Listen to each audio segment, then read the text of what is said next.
نمازوں میں، اور تہجد نفل نمازوں میں سب سے اہم ہے. جی فائدہ کیا بتا رہے ہیں؟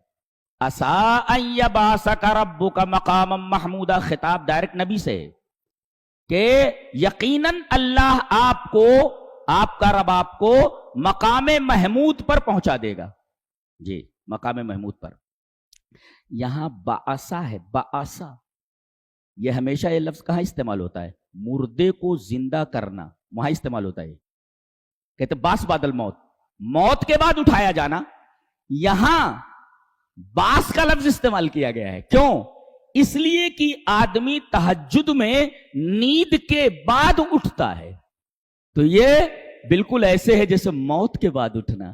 اس لیے کہ النوم اخو الموت، اس لیے کہ نیند موت کی بہن ہے، موت کا بھائی ہے. جی اس لیے باس کا لفظ استعمال کیا گیا کہ آدمی نیند کے بعد اٹھتا ہے اس نماز کو پڑھنے کے لیے. تو یہ باس ہی تو ہوا کہ موت کے بعد زندہ ہو رہا ہے.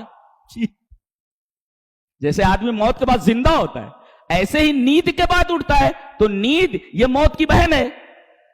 تو گویا کہ نیند سے اٹھا تو گویا کہ مردہ ہو، مردہ کے بعد زندہ ہوا. اچھا اب اس کے بعد کھڑا ہو رہا ہے. جی کھڑا ہو رہا ہے، باس بعد الموت، موت کے بعد کھڑا ہو. اب یہ قیام باللیل، تہجد میں کھڑا ہونا، یہ بالکل ایسے ہے جیسے اپنے رب کے سامنے کھڑا ہوا ہو. اس لیے کہ موت کے بعد ہر ایک کو اپنے رب کے سامنے کھڑا ہونا ہے. کیا بات ہے، اللہ اکبر. یعنی نیند سے اٹھا تو گویا کہ موت کے بعد زندگی حاصل ہوئی، اور زندگی جب ملی موت کے بعد تو رب کے حضور کھڑا ہونا ہے.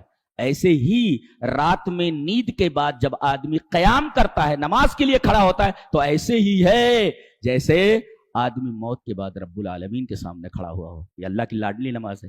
کوئی چیز اللہ سے مانگنی ہو اور چاہیے ہی آپ کو، تو اس نماز کو لازم پکڑو، مل جاتی ہے. مانگ کر کے دے دو، دیکھو مانگ کر کے دیکھو مل جاتی ہے. اللہ